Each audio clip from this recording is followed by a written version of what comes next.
आती थी वो नोच देते थे और मुझे बहुत ब्लड बहता रहा था। मम्मी कहती थी और कुछ नहीं आता, भगवान ने नाक दिए से नुचा के आ जाएगा। उन्होंने लड़की को छेड़ा, सीटी बजाई, मैंने रिक्शे वाले को रोका और रिक्शे से कूद के उसे साइकिल पे जाते थे, डमोला होता है, डमोला एक नदी होती है, उसके अंदर फेंक रही थी। कुत्ते भोंकते मस्ताती चलता है। मैं कहा रिश्तेदारों को तो कुत्ता नहीं बोलूँगी, उसके एक धरा, उसके ना यहाँ पे लग गया। तो मैं खाना खा रही थी, मैं ध्यान नहीं दिया कैसे उसके कहाँ मैंने मारना, उसके मारा, उसके यहाँ पे लगा, वो ऐसे ऐसे करके गिरने लगा। मैंने ये क्या हुआ, वो बंदा गिरने लगा, फिर उस लड़कों ने पानी ला के पिलाया, उसके यहाँ पे फूल गया। तो 3 दिन तक बंदे ने मुझसे पहली महिला बाउंसर मतलब ये खिताब मिलने के बाद मुझे बहुत गर्व फील होता है। भारत की पहली लेडी बाउंसर से हम मिलवाने जा रहे हैं। नाम हम आपको बताएं, पहले तस्वीर आप देखें। लेडी बाउंसर कम ही होती हैं, फर्स्ट लेडी बाउंसर हैं, उनका नाम है महरून निसा और ये सहारनपुर से हैं। मैम आपका बहुत बहुत स्वागत है।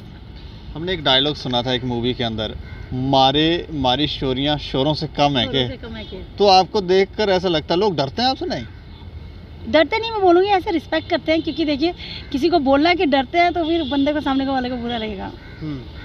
तो अपनी जर्नी के बारे में बताएं, किस तरह से आप इस फील्ड में आ गई? कि बचपन से ही आपको शौक था कि मैं बाउंसर बनूंगी? इन लड़कों को बताएंगे क्या? बचपन से मैंने एक बात सीखी थी, जब छोटी थी ना तो हमेशा एक चीज़, नज़र नीचे करके चलना, सर पे पल्ला होना चाहिए।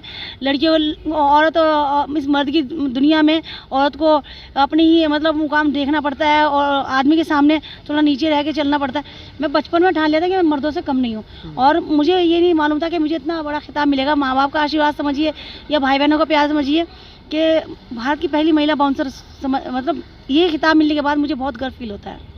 ये कोई एजुकेशन है किस तरह से बाउंसर लाइन में? ग्रेजुएशन फाइनल तो मैंने बाद में की है, लेकिन मैं बाउंसर लाइन में स्कूल टाइम में आ गई थी, क्योंकि उस टाइम ना लड़कियों को गार्ड बोलते थे, जितनी भी लेडीज़ होती थी।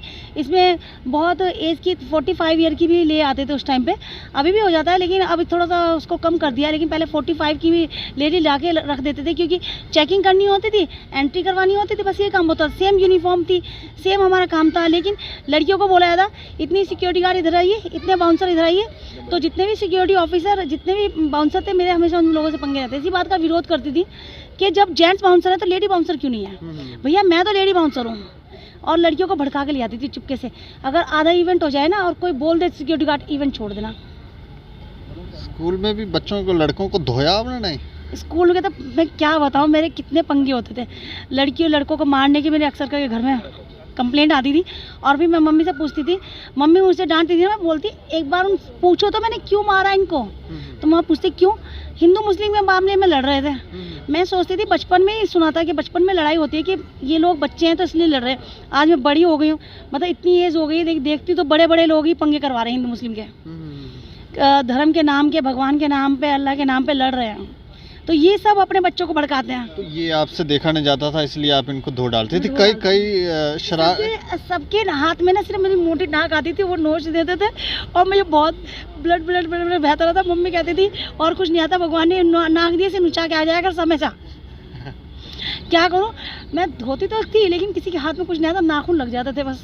नहीं, मैं ये पूछ रहा हूँ सिर्फ उन्हीं लोगों को जो ये धर्म के ऊपर लड़ते थे कि उन लोगों को भी जो लड़कियों को तंग करते हैं, छेड़ते हैं? हाँ, इसके लिए तो सबसे पहले विरोध करती हूँ। अगर किसी ने लड़के, मैं अपने यहाँ का एक हादसा बताती हूँ। हालांकि वो यंग थे, मैं बच्ची थी, तो मैं रिक्शे से जा रही थी, उन्होंने लड़की को छेड़ा, सीटी बजाई, मैंने रिक्शे वाले को रोका और रिक्शे से कूद के उसे साइकिल पे जाते थे, डमोला होता है, डमोला एक नदी होती है, उसके अंदर फेंक रही थी मैं। तो बहन ने घर आके बताया चाचा को ना निशा बहन ना फेंकने जा रही थी। मैंने ज़बरदस्ती रोका, रिक्शे वाले ने रोका। मैं कहा ये नहीं बताया कि क्यों मैं उसे फेंकने जा रही थी, क्यों मारा मैंने? तो मम्मी कहती तू डाकू है क्या, गुंडागर्दी मत दिखाएगा, गुंडी मत बनाकर। मैं कहा वो लड़की को छेड़ा था, वो भी मेरी क्लास की लड़की को, ऐसी इतनी हिम्मत, मेरे होते हुए लड़कियों को छेड़ेगा।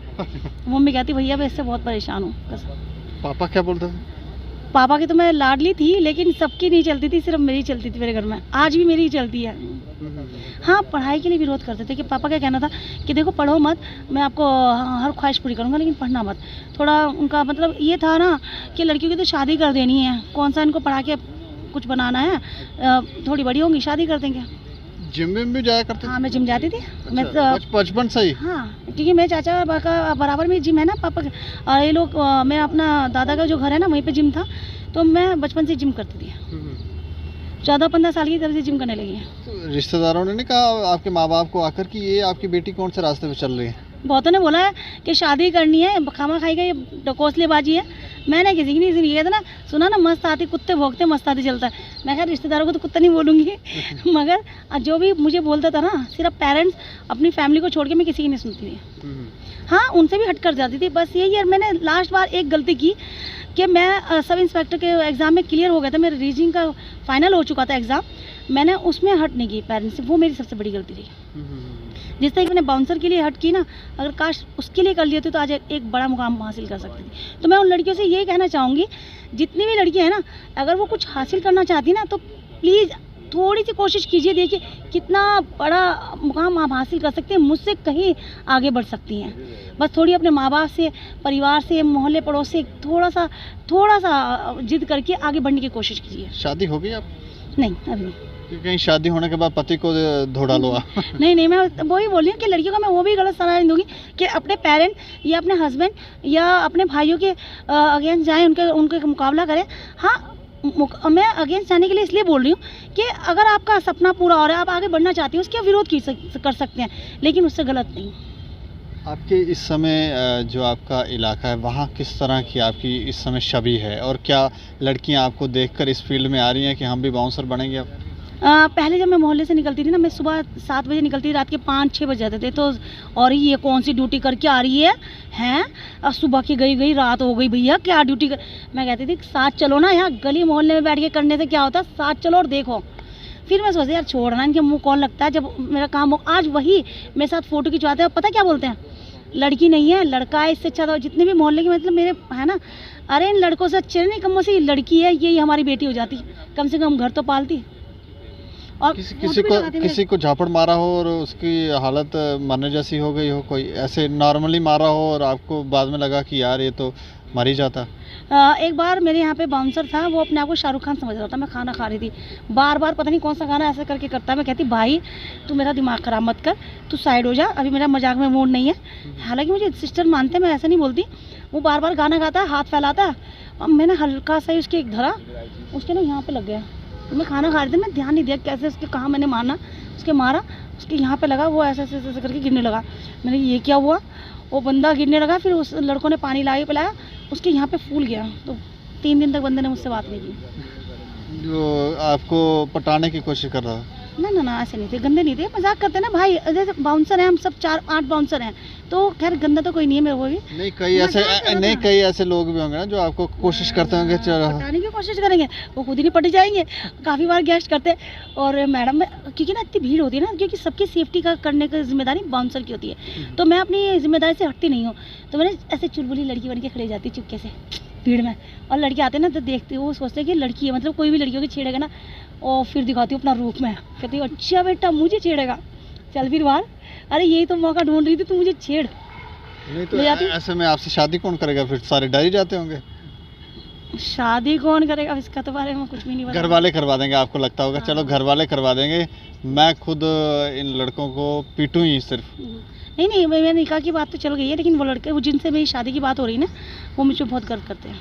अच्छा, वो इतना सा भी मेरा सब कुछ आता है ना, आर्टिकल्स वगैरह, तो उनसे ज़्यादा जितनी खुशी मेरे माँ बाप को है, उतनी खुशी उनको है। चलिए, आप हमारी जितनी भी लड़कियां हैं उनको क्या संदेश देना चाहिए? मैं यही तो संदेश देना चाहूँगी उन लड़कियों को, उन लेडीज़ों को जो घर में बैठी काफ़ी मेहरुनिशा होंगी, जिनके पेरेंट्स उनके खिलाफ होंगे, उनके मोहल्ले वाले, पड़ोसी। तो प्लीज़ थोड़ी सी कोशिश कीजिए, थोड़ा प्रयास कीजिए, आगे बढ़ने की कोशिश कीजिए। देखिए पूरा आसमान आपके लिए खुला है, आप इतना आगे जा सकती हैं, अपने माँ बाप का नाम रोशन कर सकती हैं। अपने पेरेंट्स से थोड़ी सी जिद कीजिए और कोशिश कीजिए अच्छे काम करने के लिए। हम तो ये कहेंगे कि अगर आप ये सोच रहे हैं कि आप कमज़ोर हैं, तो फिर आप कमज़ोर हो जाएंगे। खासकर लड़कियां, लड़के भी हैं, उनकी मानसिकता भी ऐसे है कि हम कमज़ोर हैं तो कमज़ोर हो जाओगे। अगर आप खुद को ताकतवर समझोगे तो ताकतवर। लड़की की नहीं है बात, ये नहीं है कि लड़के के लिए मैसेज है, उन लड़कों के लिए भी जो सोचते हैं हम कुछ नहीं कर सकते।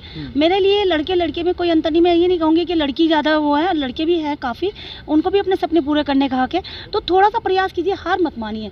अगर आप चाहते हैं कि मेरे पेरेंट्स मुझे मना कर रहे हैं, तो कोशिश कीजिए ना आप आगे बढ़ने की, दिखाइए ना कि मैं कुछ हूँ, कर सकता हूँ। मेरे भी ज़िंदगी में बहुत ऐसे मुकाम आए कि मैं सोचती रही काफ़ी बार, या क्या करूँ, मैंने कहीं गलती तो नहीं कर दी, लेकिन नहीं, मैंने हार नहीं मानी, नहीं मैं करके दिखाऊंगी। और आज देखिए मेरे खुद के भाई, मेरे फ़ोटो लगाते हैं। पड़ोसी जो मुझसे मिलने के लिए रास्ते से निकलती, दीदी 1 मिनट रुक तो जाओ ना, बात करके जाओ ना, तो गर्व फील होता है। तो आप भी साबित करो ना कि आप किसी से कम नहीं हो। बिल्कुल, आप भी बन सकते हैं मैरून, निशा, और इनके नक्शे कदम पर आप चल सकते हैं। लेकिन उसके लिए आपको जज़्बा और जज़्बात जो है वो ज़रूरी है। आपको समझना होगा कि आप क्या कर सकते हैं, क्या बेहतर कर सकते हैं। बाकी आप लोग देखते रहें दैनिक सवेरा समाचार। मुझे और मेरे सहयोगी अरुण डोगरा को दें इजाज़त। नमस्कार।